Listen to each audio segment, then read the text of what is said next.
주님께서 여러분과 함께 또한 사제의 영과 함께 마테오가 전한 거룩한 복음입니다.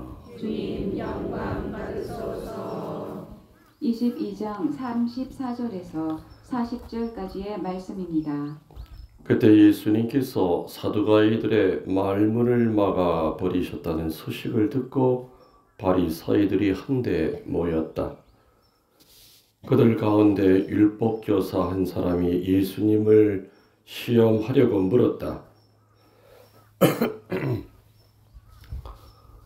스승님, 율법에서 가장 큰 계명은 무엇입니까? 예수님께서 그에게 말씀하셨다.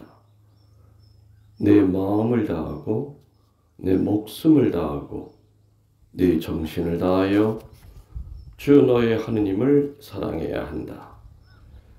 이것이 가장 크고 첫째가는 계명이다. 둘째도 이와 같다. 내 이웃을 너 자신처럼 사랑해야 한다는 것이다.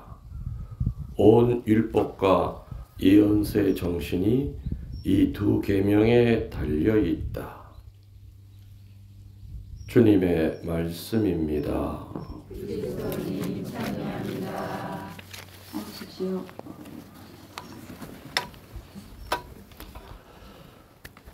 참 예수님, 주님의 이름으로 평화를 빕니다. 예, 이곳까지 오시느라고 고생 많으셨죠? 근데 여러분도 오늘 여기 왜 오셨습니까? 주님이 불러서 오셨다. 다 알고 오셨네요. 아주 답까지. 맞습니다. 이것은 물론 성지는 아닙니다. 그렇죠? 행여라도 어디 가서 신부님 계신 성지에 갔다 왔다 얘기했다 나는 바티칸으로 끌려갑니다. 그렇지만은 넓은 의미로 보면 이것은 많은 성인 유해가 모셔져 있죠. 아마 전 세계에서 가장 많은 성인 유해가 지금 이곳에 계시지 않을까 생각이 됩니다. 저분들이 왜 40여 년 사제 생활 동안에 어떻게 나를 찾아오셨을까? 저게 한꺼번에 내가 이게 온 게 아니겠죠? 40년 동안에 전부 다 드라마틱하게 저한테 오셨습니다. 예를 들어서 비안내 신부님 아시죠? 비안내 신부님의 그 뒤축 그 뼈가 유해가 모셔져 있는데 그 유해는 어떻게 오게 됐냐면은 2018년인가 14년인가 2014년에 카페 식구들을 데리고 성모님의 그 성지를 순례를 떠났습니다. 그런데 일정에 없던 거를 제가 그 가이드한테 요구를 했어요. 뭐냐면은 비안내 신부님이 사셨던 아르스라고 하는 곳에 가보자. 그래서 정말 억지로 그 설득을 해서 아르스라고 하는 데를 갔습니다. 아주 조그만 동네예요. 그러니까 버스 기사들이 가기 싫어하는 그런 동네예요. 갔더니 작은 성당이 있고 그 안에 비안내 신부님의 유해가 이렇게 사제복을 입고 누워 계셨어요. 근데 우리에게 1시간밖에 주질 않았어요. 너무 아쉬웠죠. 저는 그 유해 앞에서 신부님, 나중에 제가 은퇴하면은 이곳에 와서 신부님처럼 한 1년 정도 고해성사만 주다 가겠습니다. 그리고 너무 아쉽게 그분과 헤어졌어요. 그리고 이제 루르드로 이제 비행기를 타고 갔습니다. 루르드 갔다 오신 분들은 알지만은 저녁마다 광장에 모여서 묵주기도 하죠. 아베 아베 하면서 노래를 부르면서 각 나라에서 자기 나라 깃발을 들고 이렇게 돌면서 묵주기도를 드려요. 근데 저는 이제 우리 신자들 찍어주기 위해서 벗어나서 사진을 이렇게 찍고 있었는데 우리 앞에 팀에서 다른 나라 팀이죠. 팀에서 한 자매가 저한테 이렇게 걸어오면서 신부님한테 유해를 드리고 싶다 그랬어요. 무슨 소리냐 그랬더니 묵주기도를 하고 있는데 자꾸 소리가 들리더래요. 오른쪽을 보라고. 그래서 봤더니 웬 동양 신부가 카메라 들고 찍고 있더라 이거죠. 저 사제에게 네가 가지고 있는 성인 유해를 드려라. 근데 그 자매는 그걸 어떻게 갖고 있었냐면은 그 자매가 갖고 있는 성인 유해도 물론 교회의 관리를 받습니다. 그래서 1년에 4번씩 사제가 가서 그 집에 가서 정성껏 모시고 있는지 확인하고 사진 찍어서 교구청에 다시 보내고, 개인이 모시고 있는 성인 유해는 그렇게 교회가 관리를 합니다. 그런 유해 중에 하나였어요. 비안내 신부님 유해가. 그래서 먼 길을 떠날 때는 항상 모시고 다닌대요. 먼 길을 떠날 때는. 그래서 보니까는 한국 동양 신부가 하나 있길래, 근데 처음엔 이게 내가 뭐 이상한, 왜 이래, 내가 이렇게 환청이 들리나? 무시했는데 계속해서 갖다 주라고 그러더래. 그래서 이제 온 거예요. 와가지고서는 이 유해가 비안내 신부님 유해인데 신부님에게 드리겠다고. 그래서 그냥 얼떨결에 받았어요. 그 유해를. 받고선 가만히 생각하니까 내가 어저께 비안내 신부님 만나고 왔잖아요. 그 유해 앞에서 안타깝게 아이고 좀 1시간 너무 짧다 하면서 은퇴한 다음에 내가 와서 한 1년 정도 머무르면서 여기 찾아오는 순례자들한테 고백성사 신부님이 하셨던 것처럼 드리겠습니다. 세상에 비안내 신부님이 찾아온 거예요. 그 다음날. 그래서 그때 우리 한국 순례객들 호텔로 이제 들어가면서 호텔 로비에서 그걸 보여줬어요. 신녀들 막 울고 난리가 났지. 신녀들 다 아쉽게 헤어졌거든. 비안내 신부님이랑. 그러니까 유해 하나하나가 다 그런 사연들이 있는 거예요. 저기 모셔야 되는 유해가.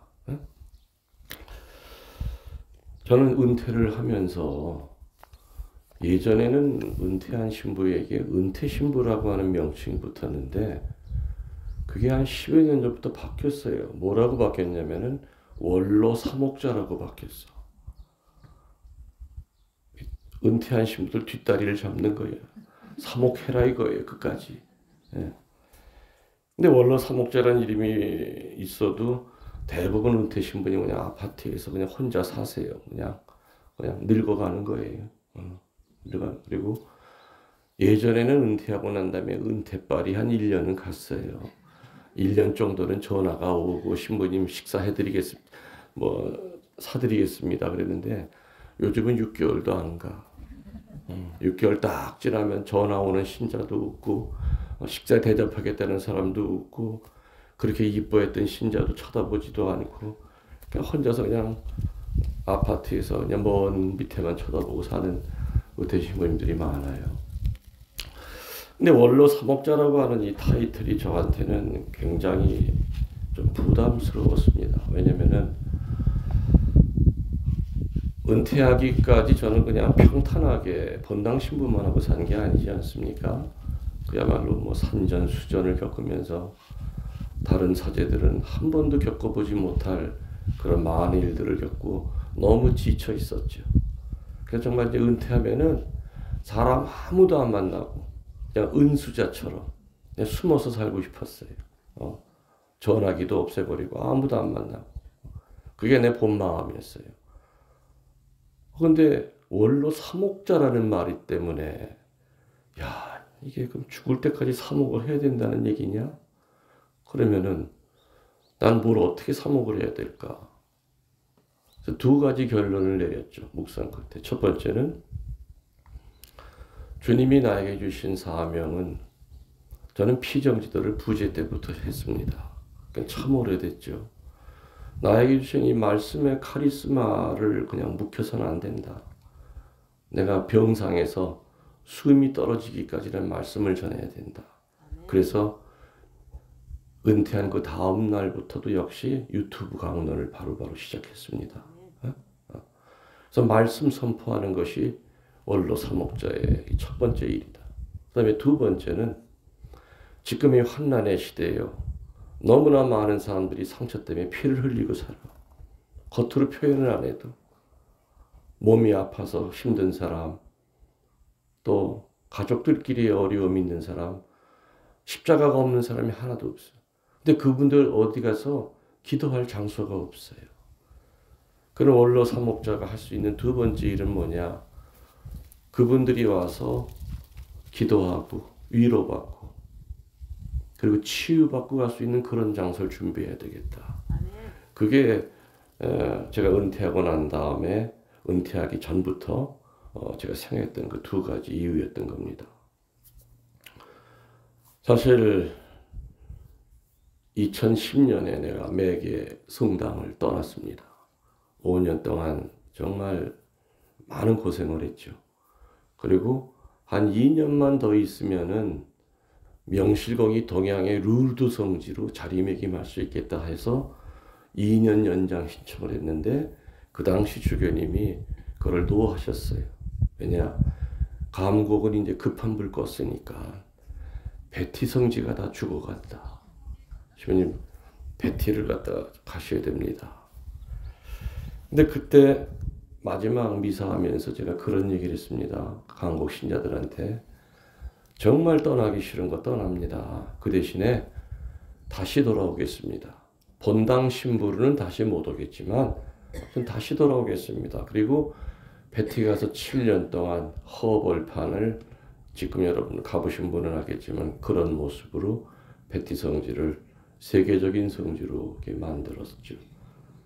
그리고 사실은 또 베티에서 은퇴를 하고 베티에서 살고 싶어서 은퇴하고. 그래서 올라가다 보면 삼박골이라고 하는 옛날 구교우천이 있는데 거기에 땅을 사서 치유센터를 짓고 현대판 교우천을 좀 만들어 보는 것이 제 은퇴 후의 꿈이었는데 주교님이 이제 또 베티는 급한 불 껐으니까 서운동 성당이 또 지금 난리가 났대요. 서운동 성당 은퇴한 마지막 성당은 청주에서 제일 첫 번째 성당이. 그리고 그 서운동 성당이 관할하는 순교터가 5군데가 있어요. 근데 그 순교터를 지금 다 그냥 내버려 두고 있는 거예요. 관할을 못하고. 그것마저 신부님이 하셔야 될 것 같다. 그 4년 동안 서운동 성당에 가가지고 이제 그걸 했습니다. 다 정리를 했죠. 그러는 사이에 제가 잃어버리고 있던 게 한 가지가 있었어요. 뭘 잃어버리고 있었을까요? 감곡 떠나던 날 했던 거, 말했던 거. 다시 감곡에 오겠다는 얘기, 그때 감곡 신자들도 듣고 성모님도 분명히 기억하고 있었는데 나만 잃어버리고 있었어요. 물론 감곡 신자들도 잃어버리고 있었을 거예요. 근데 누구는 안 잃어버리고 있었을까요? 성모님은 안 잃어버리고 있었어요. 그래서 원래는 이 터가 아니라 저 멀리 저 뒤에 보면은 검은 산이 저 보이죠? 뒤쪽에. 저 뒤에 먼 산 보이죠? 저 산이 다리 건너 장호원 경기도 쪽이에요. 감곡 성당에서 다리 건너면 바로 장호원 경기도예요. 저 산이 백족산이야. 옛날에 발이 100개 달린 진해가 살았던 산이래요. 근데 전설에 의하면은 남이 장군이 와가지고 진해를 때려 죽이고 똘똘 말아서 감곡으로 던졌대. 그래서 감곡에 가면 진해 바위가 있어. 똘똘 말린. 근데 저 백족산 그 밑에가 청미천이 흘러서 남한강으로 흘러내려가는 저기도 청정 지역이에요. 그래서 은퇴하기 1년 전에 저 밑에 과수원이 하나 나와서 거길 샀던 거예요. 거기서 집 짓고 살려고. 근데 하천이랑 그 과수원 사이에 3m 도로가 있었는데 설계를 하고 보니까 세상에 그 사이에 그 길이 하천이 돼버렸어요. 남한강 그 보호법이 만들어지는 바람에 차는 다녀요. 그렇지만은 그 법이 생기고 난 이후에는 집을 못 짓는 거예요. 그 전에 진 집은 할 수가 없고. 그래서 뭐 시장 백을 써도 안 돼. 그러면서 이제 은퇴 날짜가 다가와서 은퇴를 했죠. 어디 갈 데가 없는 거예요.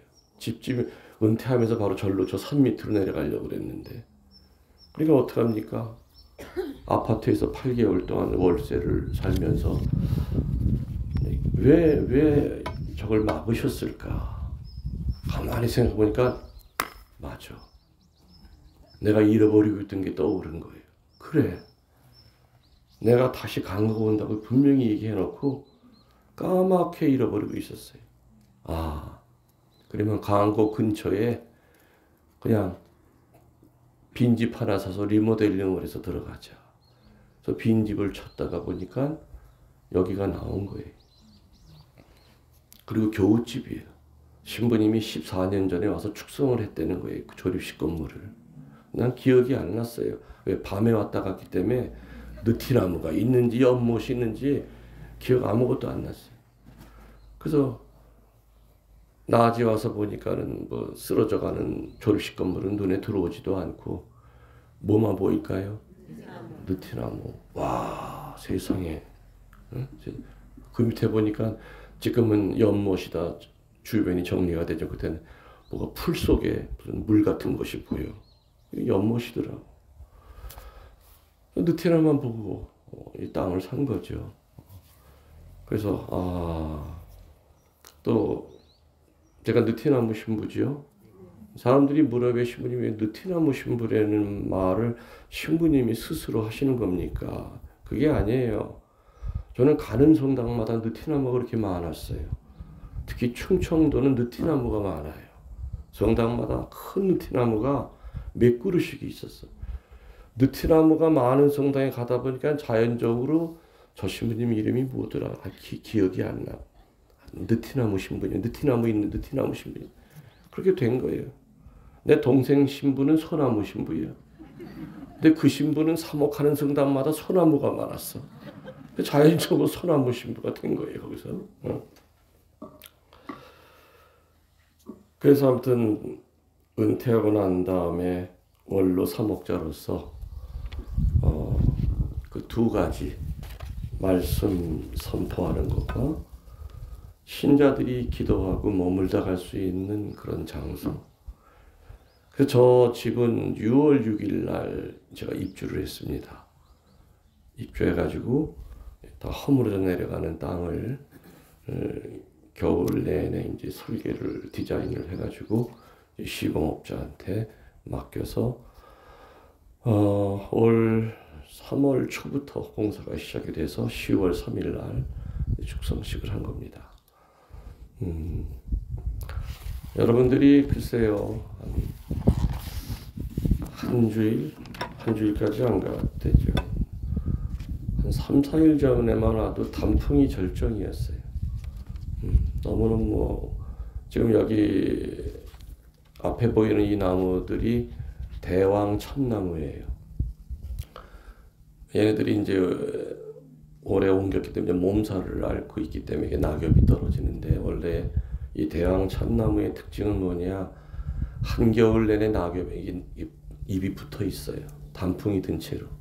그리고 봄이 돼서 새잎이 나오면 그때 떨어져요. 그래서 이 나무를 심은 이유는 단풍이 첫 번째고 두 번째가 그늘이에요. 그래서 한 2, 3년 지나면 아마 나무들이 붙을 거예요. 그래서 터널이 만들어질 겁니다. 그리고 저 멀리 보이는 황금 느티나무도 최고 절정이 그저께였어요. 그저께 내 찍은 사진을 카페에다가 올렸죠. 눈이 부시게 황금색이었어요. 그 바닥에 지금 많이 떨어져 있죠. 그 나무들이 다 붙어 있다고 생각해 보세요. 그러니까 여기서 보이면 지금 나무 사이로 하늘이 보이지만 전혀 하늘이 보이질 않았죠. 이 근처 30리 밖에 있는 느티나무는 얘가 다 엄마예요. 여기서 씨가 날라가서 전부 다 느티나무 만들어진 거고 길 가다 뭐 정자 가운데 있는 느티나무고 뭐 전부 다 얘가 모목이에요. 엄마 나무예요. 근데 저 밑에도 느티나무가 보이죠. 쟤도 새끼예요. 저 밑에 보이는 애도 새끼고 또 이 느티나무 밑에도 또 느티나무 몇 그루가 있는데 근데 놀랍게도 색깔이 달라요. 저도 느티나무 있는 데서만 본당 신부를 많이 했지만은 이런 색깔이 나오질 않아요. 그리고 도시에 있는 느티나무는 절대 이런 색깔이 안 나와요. 근데 이 느티나무는 지금은 색이 좀 바랬지만은 이틀 전만 하더라도 밝은 황금색이 있죠. 아주 밝은 황금색. 눈이 부시게. 예. 그리고 그 밑에 떨어져 있는 낙엽도 다 황금색이었어요. 그래서 수령이 500년이 되면은 나무 나무 박사가 와가지고 지난번에 얘기를 하는데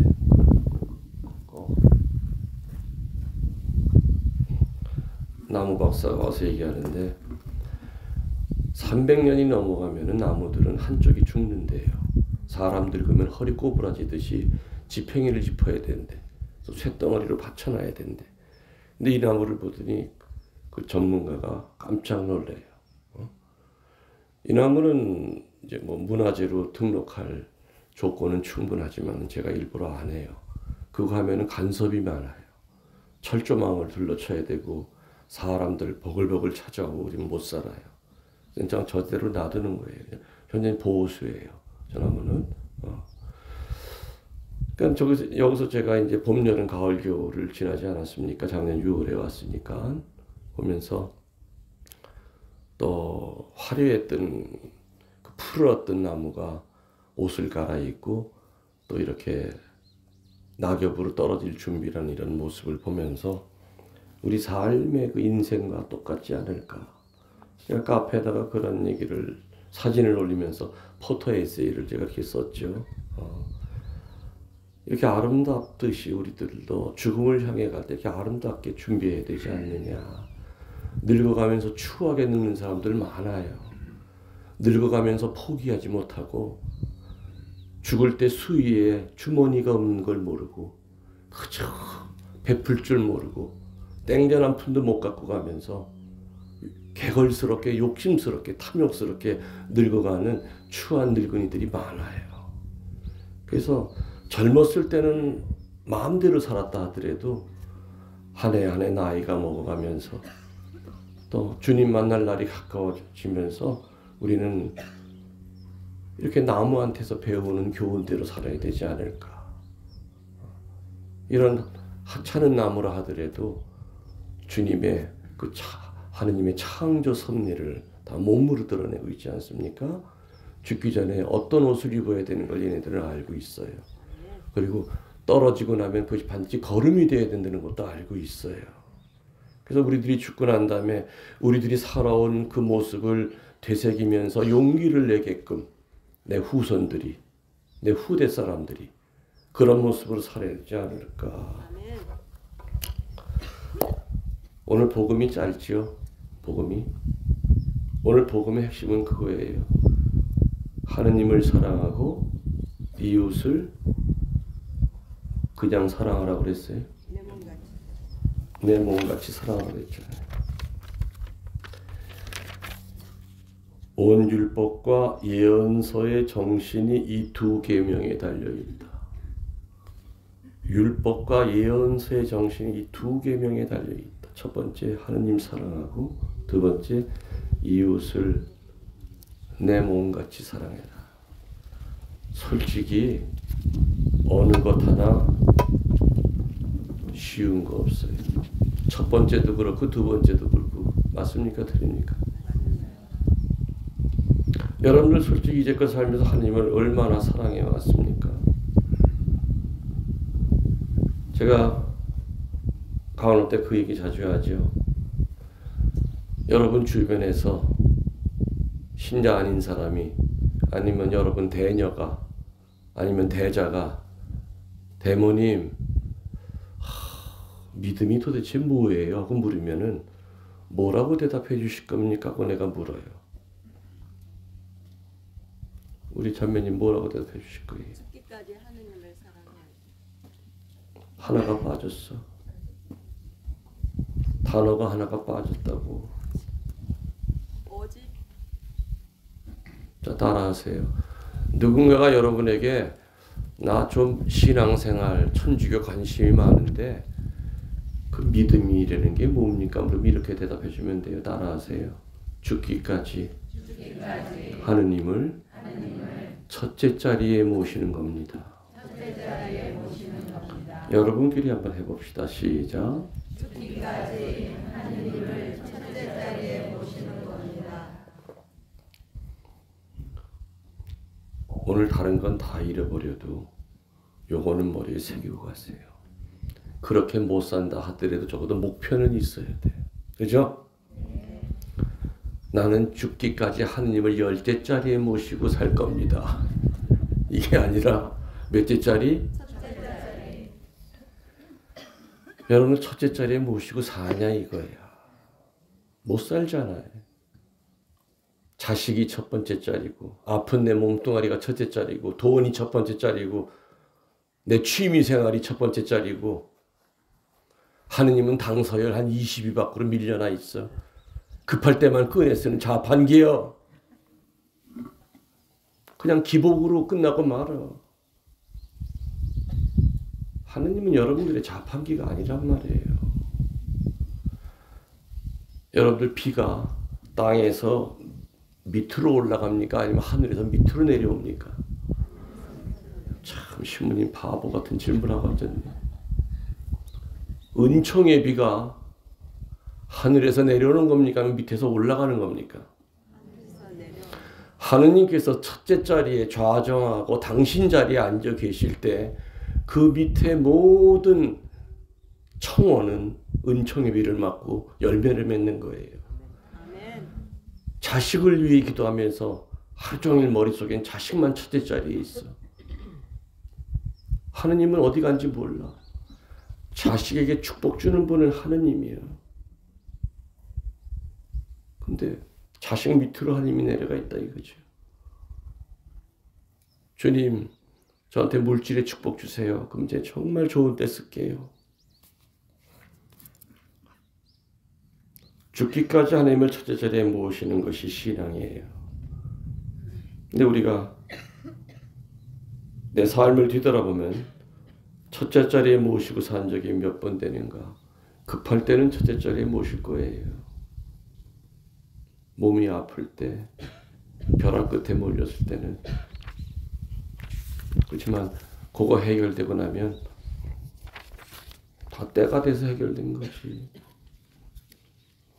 화장실 갈 때와 나갈 때가 다르죠.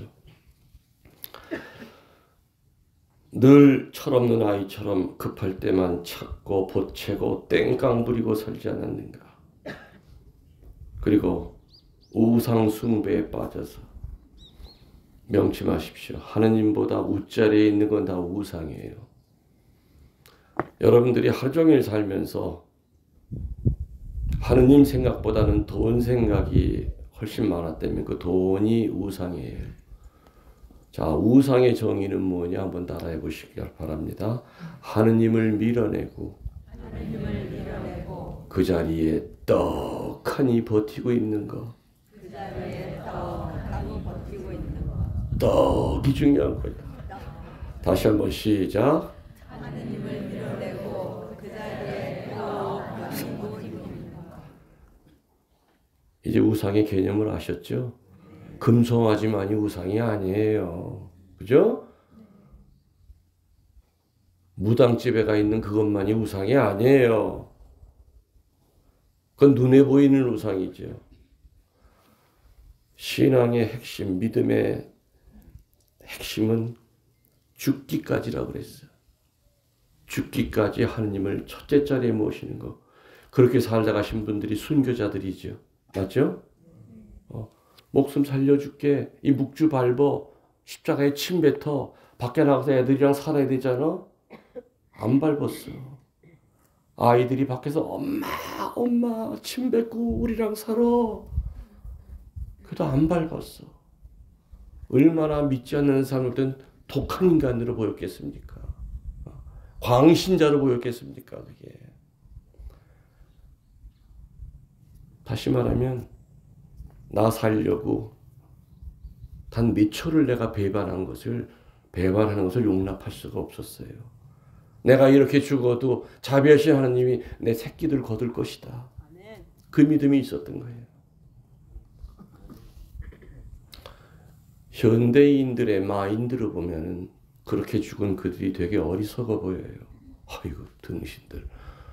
밟으랄 때 밟고 나가서 고백성사 한번 진하게 보고 보석 한번 야물딱지게 하고 애 데리고 사는 게 그게 하느님의 뜻이지 지 혼자 천국 가겠다고 안 밟고 새끼들 거렁뱅이 만들어?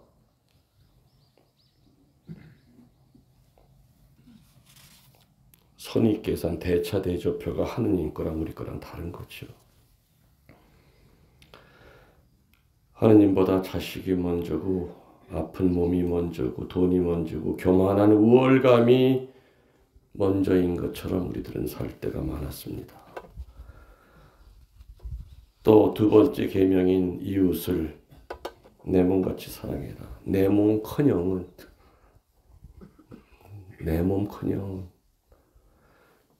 이웃을 우리들이 한 번이라도 내 몸 사랑하듯이 사랑해 본 적이 있는가?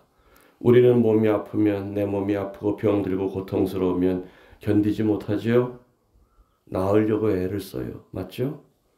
어떻게 해서라도 내 병든 몸뚱아리를 살리려고 애씁니다.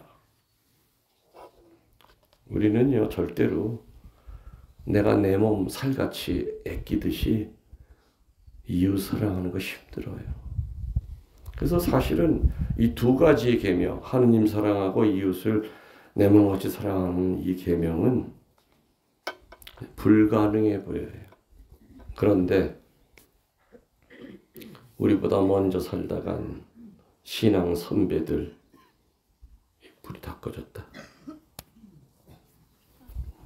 켜야지 불. 이따 강로 끝나고. 먼저 살다간 선배들 가운데는 이렇게 살다 가신 분들이 있을까요? 없을까요? 두 계명을 지키고 완벽하게 지키고 살다간 분들이 있죠. 그래서 그분들이 어떻게 살았을까?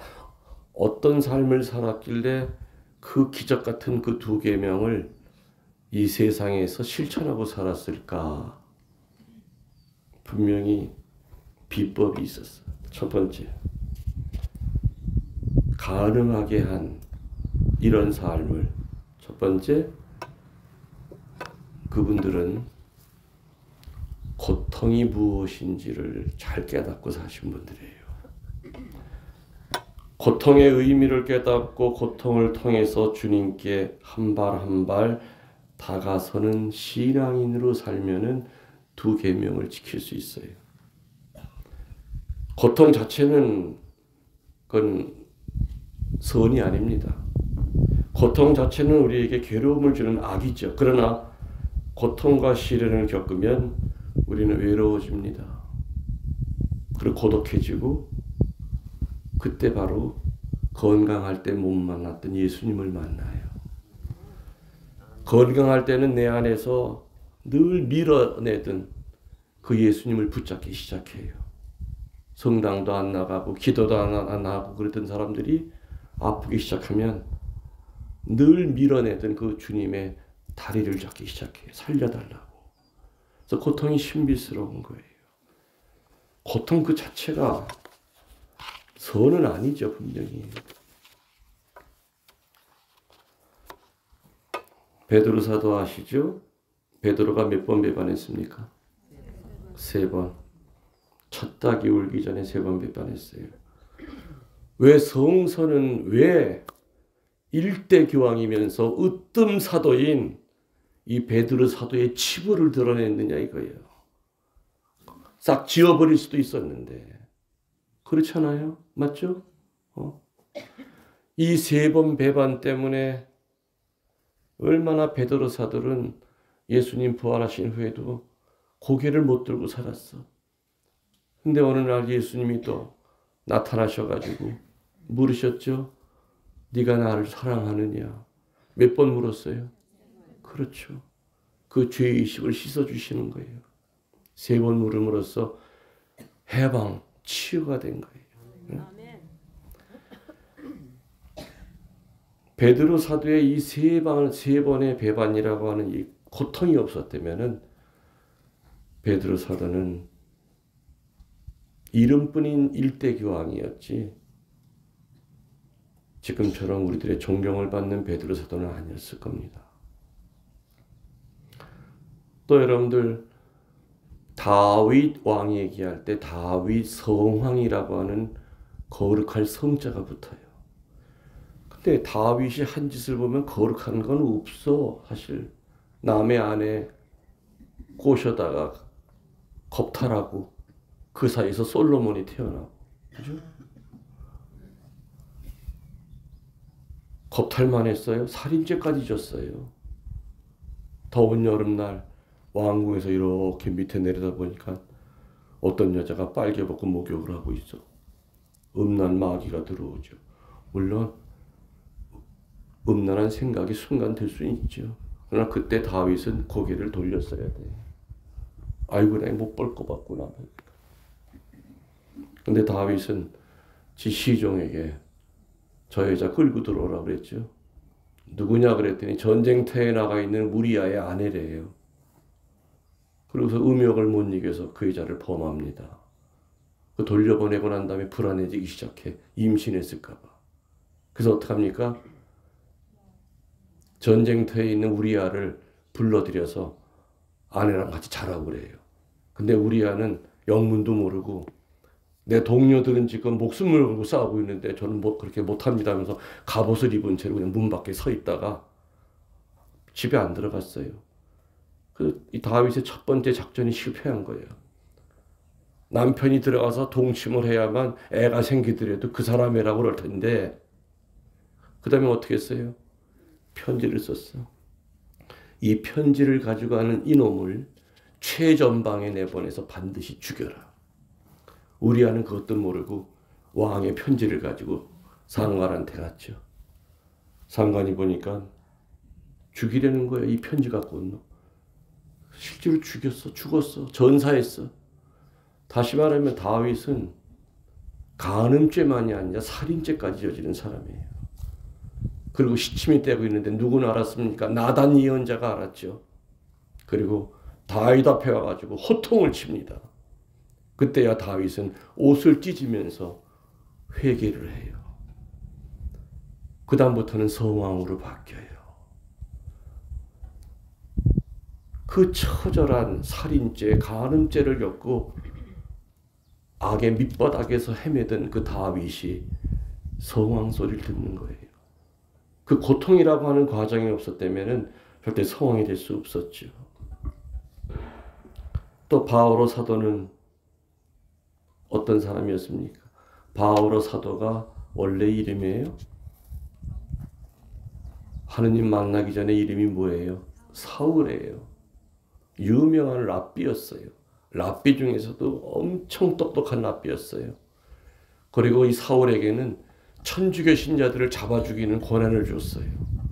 다마스커스에 천주교인들이 모여 있다는 얘기를 듣고 말을 타고 가다가 다마스커스 언덕에서 빛을 받으면서 굴러 떨어졌죠. 그리고 눈이 멉니다. 엉금엉금 기어서 마을로 들어갔더니 아나니아 예언자가 기다리고 있다가 세례를 주고 바오로라고 이름을 바꿔줘요. 스테파노, 첫 순교자인 스테파노 부제가 죽을 때 바오로사 사울은 그 자리에 있었던 사람이에요. 박해하는 괴수 중에 제일 왕이었던 사울이 하느님을 체험하고 난 다음에 바오로가 됐죠. 근데 이 바오로 사도에게는 불치병이 있다는 거 여러분 아세요? 온몸이 가시로 찌르는 듯한 고통이 있었다고 그랬어요. 너무너무 그 병이 괴로워서 한 번도 아니고 3번을 이 병으로부터 치유시켜달라고 기도했대요. 근데 치유가 안 됐어. 성서학자들이 하기를 의학자들이 연구하기를 바오로 사도의 이 병을 간질병으로 봐요. 간질병 아시죠? 지금은 이제 약을 먹으면 그걸 다 이렇게 억제를 시키지만은 제가 옛날에 여러분들도 옛날에 국민학교 다닐 때 보면 반에 한두 명씩 간질하는 애들이 있었어요. 그러면 선생님이 다른 애들 다 나가라고 그리고 걔 돌보느라고 입으며 입에 거품 물고 친구들이 가까이 하지 않았죠. 쟤 무섭다고. 바오로 사도는 대웅병가예요. 설교를 하다 갑자기 간질은 피곤하면 일어나잖아요. 간질이 발작이 일어나잖아요. 설교대 밑에서 뒹굴어 사람들이 난리가 났죠. 깨어났을 때 얼마나 창피하고 자존심 상하고 얼마나 죽고 싶었겠어. 그래서 바오로 사도가 주님, 나 써먹으려면 이 가시 좀 뽑아달라고 그랬어. 이 가시 좀. 쪽팔려서 못 살겠다고. 그랬는데 주님께서는 그 가시를 안 뽑아주고요. 고린도후서 12장 9절에 말씀을 주셨어요. 바오로야, 너는 이미 내 은총을 충분히 받았다. 내 고통은 약한 자 안에서 드러난다. 강하고 건강한 자, 가진 자가 아니라 약하고 고통받는 자 안에서 내 권능은 드러난다. 바오로 사도는 그 말씀을 들은 다음에 어떻게 답을 합니까? 이제 알아들었습니다. 이 고통이 무슨 뜻인지. 제가 이 가시마저 없다면 제가 무지하게 교만해질 사람입니다. 그러면서 바오로 사도는 신앙 고백을 하죠. 그리스도의 권능이 내게 머무르게 하기 위하여 이제부터는 이 고통을 더없이 기쁜 마음으로 내 약점을 자랑하겠습니다. 그랬어요. 그때부터 바오로 사도는 나는 간질병 환자라고 그랬어요. 이 가시가 바로 나를 주님께 연결하는 다리라고 그랬어요. 이거 빼버리면 나 다시 옛날처럼 나쁜 놈이 될 거라고 그랬어요. 주님의 권능이 내게 머무르게 하려고 더없이 기쁜 마음으로 내 약점을 자랑하겠습니다. 아픈 몸뚱아리의 치유를 청할 때 주님은 치유시켜 줄 수도 있죠. 근데 어떤 때는 치유가 안 되는 대신에 영적으로 더 성장을 시켜줄 때도 있어요. 그래서 첫 번째, 두 번째 계명을 지켰던 분들의 그 삶을 뒤돌아보면은 고통의 의미를 확실히 깨달았던 분들은 이 두 계명을 지키고 살았어요. 두 번째로 어떤 분들이냐? 하느님께 순종하는 사람은 이 두 계명을 지켜나갈 수 있습니다. 순종만큼 힘든 게 없죠. 왜냐하면은 내 이성과 합리주의적인 내 성향과 늘 부딪히기 때문에 순명하는 거, 순종하는 거 쉽지 않아요. 그렇지만 순종의 결과는, 순명의 결과는 상상을 초월하는 축복이 내립니다. 어제 하루 종일 피정시키면서도 내가 이 순명에 대한 얘기를 했어요. 향주 삼독 얘기하면서. 아브라함의 그 순종 때문에 아들 이삭을 죽이라고 그랬잖아요. 정말 죽이려고 그랬어요. 따지지 않고. 자식 주신 분도 하느님이니 걷어가신다고 한들 내가 뭐라고 얘기하겠느냐. 마치 욥과 똑같이 얘기합니다. 그 순종의 결과로 아브라함의 후손들은 축복을 받았죠. 또 모세의 순종의 결과로 이스라엘 백성들은 에집트에서 해방이 됩니다. 그래서 순명의 결과는 치유예요. 해방이에요. 또 성모님의 순종으로 인해서 성모님에게 붙여지는 수많은 영적 명예, 칭호를 받습니다. 이 세상에 있는 레지오 프레시디움 숫자만큼 성모님의 이름이 많죠? 그 중에서 가장 큰 성모님에게 붙여진 가장 큰 이름은 뭘까요? 천주의 모친, 하느님의 어머니라는 얘기죠.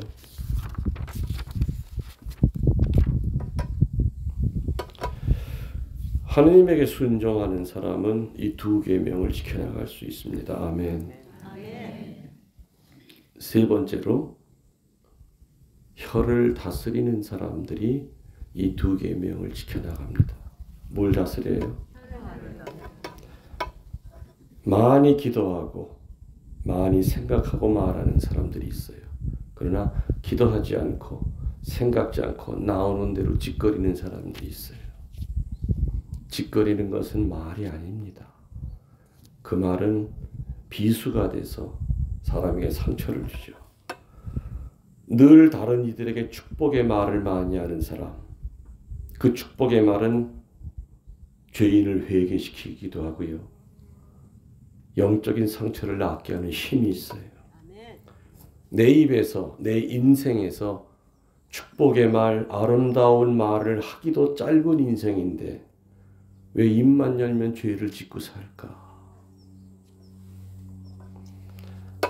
창조주 하느님이 사람을 뭐로 빚었죠? 흙으로 빚었죠. 흙으로 빚었을 때는 그냥 나무 인형이에요. 흙 인형이에요. 눈, 코, 입을 다 만들어 놓고 오장육부를 만들어 놓고 제일 고민했던 게 뭐냐? 이 혓바닥을 어디에다가 둘까? 처음에는 혓바닥을 겨드랑이 밑에 붙여놨대. 걸을 때마다 혓바닥이 걸려. 여기도 불편하다. 그 다음에는 덩어리에다 붙여놔봤대요. 근데 옷을 입을 때마다 또 뒤집어져 혓바닥이. 생각하다 그래 거기가 제일 좋겠다 해서 목 안에다 깊숙이 혓바닥을 붙여놨어. 근데 그리고도 불안해. 왜? 창조주 하느님은 알고 계셨어. 혓바닥 한번 잘못 돌리면 집안이 뒤집어지고 혓바닥 한번 잘못 돌리면 성당이 뒤집어지고 나라가 뒤집어진 걸 알고 있었기 때문에 어떻게 쓰든지 은밀한 데 감춰놔야 되거든. 말을 덜 하게 되거든. 그 찾아낸 데가 뭐가 아니에요. 그리고도 하느님은 불안하셨대요. 그래서 담을 쌓자. 그래서 이빨을 만들었어요. 그래서 이빨을 만들어 담을 쌓는데 또 불안하더래. 그럼 두꺼운 가죽으로 앞을 막자. 해가지고 입술을 또 막아놓은 거예요. 그죠? 그런데도 불구하고 그냥 할머니들은 틀니까지 빼가면서 그냥 침까지 튀어가면서 남 얘기에다 남 얘기로 끝나고 뒷담화 치고.